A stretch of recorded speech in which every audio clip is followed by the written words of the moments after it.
నమస్కారం అండి. నా పేరు Kalan Sanjay Kumar, high court advocate, Telangana and Andhra Pradesh.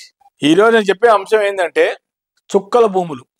ఈ మధ్య ఒక క్లయింట్ కాల్ చేశాడు, సార్ చుక్కల భూముల్లో మా భూమి మాకు వస్తుందా రాదా అని ప్రశ్న వేశాడు. అసలు చుక్కల భూములు అంటే ఏమిటి? చుక్కల భూములు ఎక్కడి నుంచి అసలు వచ్చింది? అసలు గుర్తుపెట్టుకోండి ఎవరైనా. చుక్కల భూములు ఆ రోజుల్లో ఆ కాలంలో బ్రిటిష్ కాలం నుంచి వచ్చింది. చుక్కల భూములు బ్రిటిష్ కాలం నుంచి వచ్చింది చుక్కల భూములు. అసలు చుక్కల భూములు అంటే ఏమిటి అని అడగచ్చు మీరు.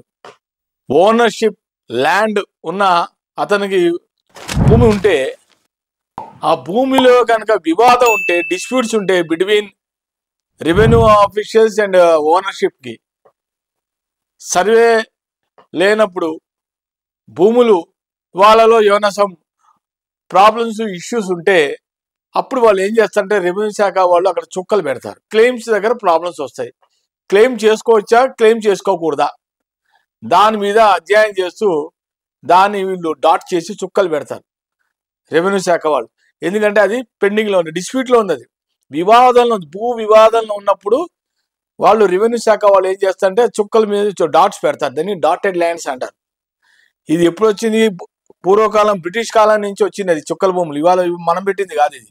ఆ ల్యాండ్లో చుక్కలు ఎప్పుడు పెడతా అంటే వాళ్ళ మధ్య ఓనర్షిప్కి రెవెన్యూ శాఖ వాళ్ళ మధ్య ల్యాండ్లో విభేదాలు డిస్ప్యూట్స్ ఉంటే, అప్పుడు దాన్ని అది రిజిస్ట్రేషన్ కాకుండా ఉన్నప్పుడు, వాళ్ళకి క్లారిటీ లేనప్పుడు, డౌట్స్ వచ్చినప్పుడు అక్కడ వాళ్ళు అది డాట్స్ పెడతారు. చుక్కల భూములు ఆంధ్రప్రదేశ్లో దాదాపుగా 2,06,171 చుక్కల భూములు ఉన్నాయి అక్కడ.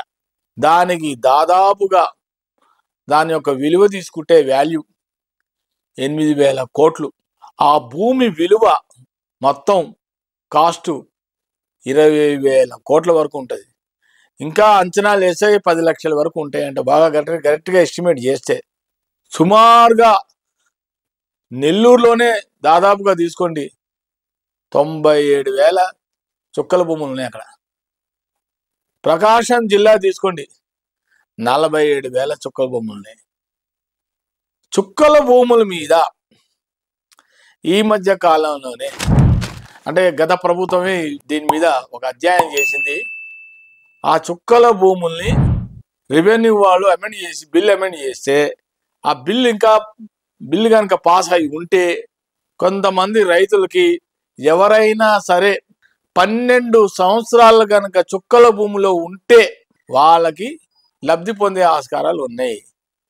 అది ఎలా అంటే, రెవెన్యూ శాఖ వాళ్ళు బిల్లు కనుక అమెండ్ అయ్యి బిల్లు కానీ పాస్ అయితే, ఎవరైతే రైతులు 12 సంవత్సరాలు చుక్కల భూములు ఉన్న వాళ్ళకే 12 ఏళ్ళు గుర్తుపెట్టుకోండి, వాళ్ళు కనుక రెవెన్యూ శాఖ వాళ్ళు ఆ బిల్లు కనుక అమెండ్ చేసి ఉంటే వాళ్ళకి అన్ని రకాల లబ్ధి పొందొచ్చు. ఉదాహరణకి సపోజ్ వాళ్ళు ఉన్నారు 12 ఏళ్లలో ప్రభుత్వం వాళ్ళకి ల్యాండ్ ఇచ్చింది, ఎన్ఓసి ఇచ్చింది, క్లియరెన్స్ ఇచ్చింది, ఎస్ వీళ్ళు 12 ఏళ్ళ నుంచి చుక్కల భూములు ఉన్నారు అని. అలాంటి వాళ్ళకి అన్ని రకాల సదుపాయాలు ఉంటాయి. విత్తనాలు వేసుకోవచ్చు, అవసరమైతే బ్యాంకులో మార్టిగేజ్ పెట్టి లోన్ తీసుకోవచ్చు. ఎవరు? ఈ 12 ఏళ్ళ చుక్కల భూములు ఉన్న వాళ్ళ సంగతి చెప్తున్నా. అది కూడా రెవెన్యూలో బిల్ పాస్ అయి ఉంటే, వీళ్ళు కానీ ఎలిజిబిలిటీగా ఉంటే, ఇలాంటి వాళ్ళకి మటుకు కొన్ని సౌకర్యాలు అయితే ఉన్నాయి. అందుకనే నేను ఏం చెప్తున్నానంటే, చుక్కల భూముల్లో ఎవరైనా సరే గవర్నమెంట్ నుంచి కనుక క్లియరెన్స్ అయిందంటే, వాళ్ళు ఎన్ఎస్ కానీ తెచ్చుకుంటే, వాళ్ళు రెవెన్యూ శాఖ దగ్గరికి వెళ్ళి, ఇలా మేము 12 రైతులు ఇలా 12 ఏళ్ళ నుంచి మేము చుక్కల భూమిలో ఉన్నాము, దీని మీద మాకు లోన్ వస్తుందా, మాకు ఎలిజిబిలిటీ ఉందా అని వాళ్ళు కనుక రెవెన్యూ శాఖ వాళ్ళని వెళ్ళి అడగాలి.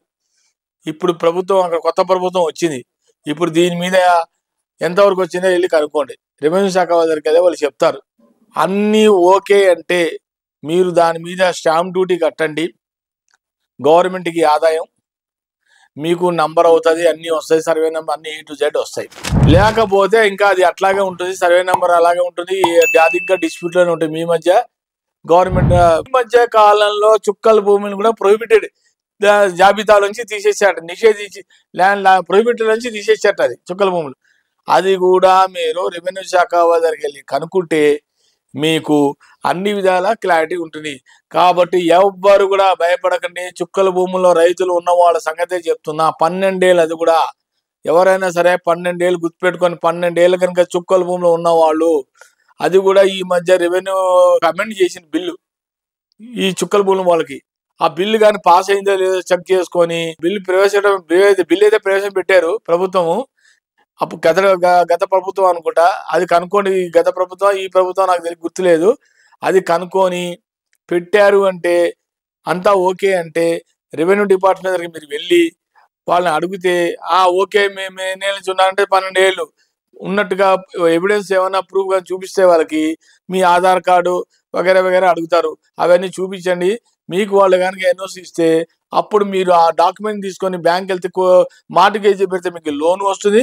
అట్లాగే మీకు ఏమైనా ఎరువులు కావాలంటే, విత్తనాలు కావాలంటే అవన్నీ కూడా మీకు వచ్చే ఆస్కారం ఉంది. సో దీన్ని బట్టి మీరు ఎవరు కూడా అధైర్యపడద్దు.